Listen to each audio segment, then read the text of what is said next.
Alors là, nous sommes en bordure de Vienne, dans la région de Chinon. Elle est très haute là. Ancienne peupleraies et des zones de pâturage. Et là, l'ami Patrick, il est venu chercher quelque chose. Alors, qu'est-ce que tu cueilles aujourd'hui, Patrick? Oui, bonjour. Mais je vais pas l'accueillir parce que c'est pas la saison. Il s'agit de la ficaire. C'est une plante qui est intéressante. On va l'utiliser principalement et surtout même pour combattre les hémorroïdes. D'accord, c'est cette petite fleur jaune là? Tout à fait, oui. Alors donc elle est effectivement en fleur à cette époque. Là on est au printemps, donc au mois de mars. C'est la fleur qui va servir à reconnaître la plante. Bon, en fait la ficaire, on le voit, hein, c'est un petit peu... Ça ressemble à un bouton d'or. Oui, tout à fait. La ficaire, c'est une ranunculacée comme les boutons d'or, comme qu'on appelle le bouton d'or. Le bouton d'or est plus haut, là c'est un petit peu en miniature, quoi. Et donc cette plante, on la reconnaît au printemps par rapport à ces fleurs qui sont bien reconnaissables, des petites fleurs jaunes avec des pétales. Voilà, il peut y en avoir plusieurs, c'est assez variable. Alors donc, cette plante a une particularité. Ah ben, il faut que j'arrive à l'arracher correctement.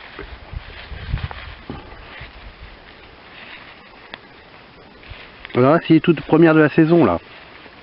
Oui, oui, c'est ça. Alors, en fait, ce qui va nous intéresser avec la ficaire, ce sont les petits tubercules qui poussent sur la plante. C'est ce qu'on va utiliser. Bon, il faut savoir qu'avant floraison, on pourrait consommer les feuilles, mais il y a des problèmes de toxicité, donc à mon avis, vaut mieux l'éviter. Alors que pourtant, les feuilles pourraient être consommées en salade. Elles sont anti-inflammatoires, voilà, elles peuvent avoir un effet drainant aussi. Mais bon, comme il y a de toxicité, on va éviter. Ce qu'on va récolter sur la ficaire, voilà, on le voit bien, ce sont les petits tubercules. Alors donc, ils peuvent faire jusqu'à un demi-centimètre de diamètre sur 4 ou 5. Bon, ceux-là ne sont pas très gros. Alors comme je le disais, en fait, on va plutôt les récolter. Là au printemps, on va en utilisant la fleur, on va repérer les endroits où il y a de la ficaire, avec ses feuilles qui sont en forme de cœur, etc. Et on va plutôt récolter les tubercules au mois de décembre, janvier, car là ils seront bien renflés. Puisque en fait les tubercules sont des organes où la plante pendant l'hiver va accumuler des réserves. C'est une vivace, et ces réserves, elle va les utiliser pour repousser. Donc à cette époque-là, on peut trouver des tubercules qui sont plus ou moins creux, ils sont pas bien formés. Enfin, ils sont vides maintenant. Voilà, voilà, c'est tout à fait ça. Maintenant, ils sont vides. Ils sont pas en pleine forme, ils sont en vieillissement. Voilà. Alors ces tubercules, en fait, la ficaire s'appelle d'ailleurs la plante aux hémorroïdes. Hein. C'est une des meilleures pour combattre les hémorroïdes. Si vous avez ces problèmes-là, c'est vraiment très très bien. Alors, pour l'utiliser, on va récolter les tubercules, comme je le disais là, au mois de décembre, janvier. Voilà. On va les faire sécher pendant 8 bons jours. Et on peut l'utiliser de plusieurs façons. Alors, soit quand ils sont séchés, on va faire un peu comme le faisaient les anciens. Ces tubercules séchés, on va les mettre dans un petit sachet aéré, genre sachet à thé, etc. Pour que les matières actives puissent bien circuler. Et on va le garder dans la poche au plus près des fesses. Ah oui, quoi. On la mange pas? Non, on la mange pas. D'accord. Non, non, on va l'utiliser seulement, puisqu'il y a un phénomène de toxicité, on va l'utiliser qu'en soins externes. Donc, les tubercules séchés, on va en faire un petit sachet, ou on va le mettre dans un linge ou un tissu qu'on va coudre. On le garde dans la poche continuellement, et ça va résolver largement les problèmes d'hémorroïdes. Les hémorroïdes qui vont se réduire petit à petit. D'accord. Alors, il y a une autre façon de l'utiliser aussi, c'est-à-dire qu'on va, une fois qu'elles seront séchées, on va les broyer.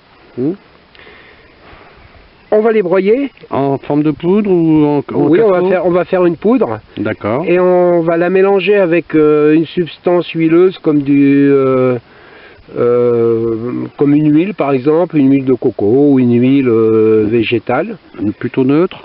Plutôt neutre, oui. Ouais, de la simple huile de friture, quoi. Voilà. Non, l'huile de friture, c'est pas spécialement préférable. Une huile un peu neutre, puis autrement de la graisse style du saindoux, des choses comme ça? Oui, voilà, c'est ça. Autrefois, on utilisait le saindoux. Bon, c'est quelque chose qu'on n'utilise plus beaucoup aujourd'hui. Mais si on a ce genre de substance, ou quelque chose de voisin, on peut utiliser, quoi. Donc une huile neutre. Ouais, une huile neutre. On va mélanger, on va faire une pommade avec. Et effectivement, c'est cette pommade qu'on va passer sur les hémorroïdes. D'accord, on applique localement. Voilà, une pommade avec comment dire, la poudre de tubercule de la ficaire, avec du saindoux, ou trouver une huile semblable.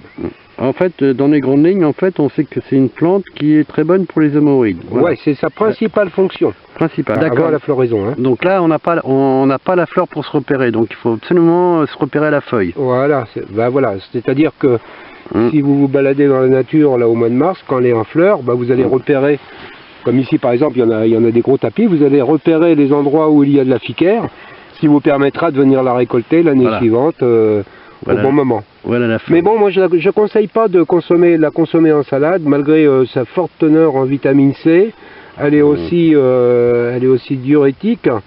Mais bon, voilà, il y a d'autres plantes pour cela et c'est très bien. Voilà. On va utiliser la ficaire pour les hémorroïdes. De toute façon, c'est sa fonction, puisqu'on l'appelle l'herbe aux hémorroïdes. Bon. Voilà. Ok, merci Patrick. Je t'en prie.